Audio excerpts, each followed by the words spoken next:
Catherine, Princess of Wales, is set to step into a deeply symbolic royal role next week, one that places her at the heart of remembrance on behalf of the monarch himself.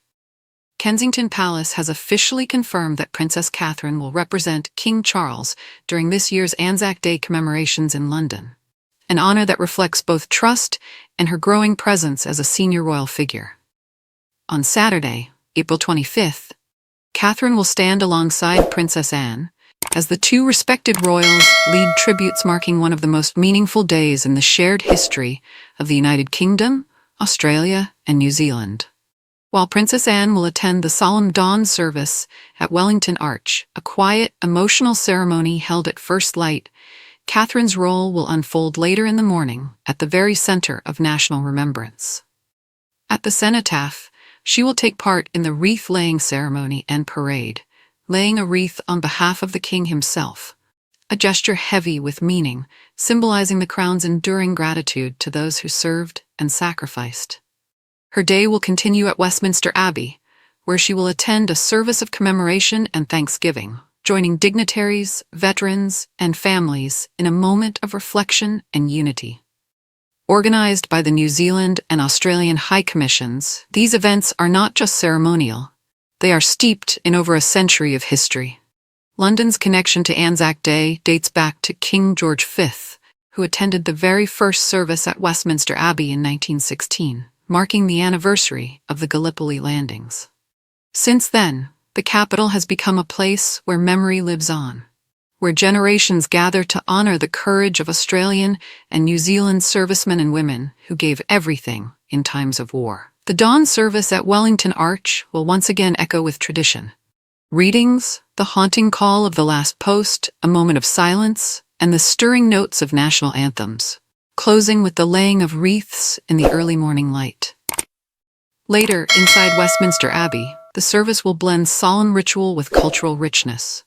Alongside prayers and readings from high commissioners, children from both nations will take part, bringing a sense of continuity between past and future. One of the most moving moments is expected to come from Ngāti Ranana, a London-based Maori cultural group, whose Waiata performance will add a deeply personal and spiritual dimension to the ceremony. And at the center of it all will be Catherine, graceful, composed, and carrying the weight of royal responsibility in a moment that quietly signals her evolving role within the monarchy. This is more than a public appearance. It's a passing of trust, a symbol of continuity, and a reminder that even in times of change, tradition still speaks with a powerful voice. Since marrying Prince William in 2011, Princess Catherine has quietly become one of the most recognizable and consistent figures at Britain's most solemn annual tribute, the National Service of Remembrance. Each year, Catherine is seen wearing 3 red poppies, a subtle yet striking choice. While she has never publicly explained their meaning, many believe the tribute is deeply personal, possibly honoring her great-grandmother's 3 brothers who were killed during World War I. Maurice, in 1915, Lionel in 1916, and Francis in 1917. Whether confirmed or not, the symbolism resonates powerfully with those who follow her appearances. Her fashion, too, is never out of style. At last year's service, Catherine wore a beautifully tailored black coat dress by Catherine Walker, featuring a structured silhouette and high neckline, timeless, respectful, and unmistakably regal.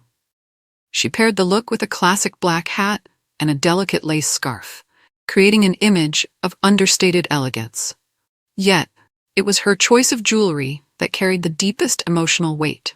She wore the Collingwood pearl earrings, once belonging to Diana, Princess of Wales, a treasured gift given to Diana in 1981 when she became engaged to King Charles. By wearing them, Catherine wasn't just completing an outfit.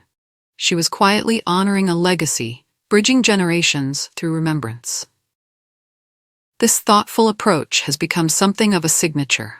Catherine often uses her jewelry choices during memorial events to pay tribute to members of the royal family who are no longer present, ensuring their memory remains part of these significant moments.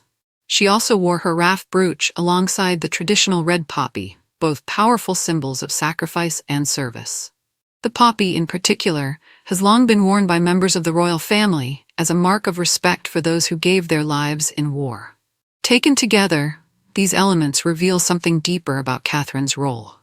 She doesn't just attend these ceremonies, she carries them. Through quiet gestures, meaningful symbols, and carefully chosen details, she continues to shape a modern royal identity rooted in remembrance, respect, and emotional connection.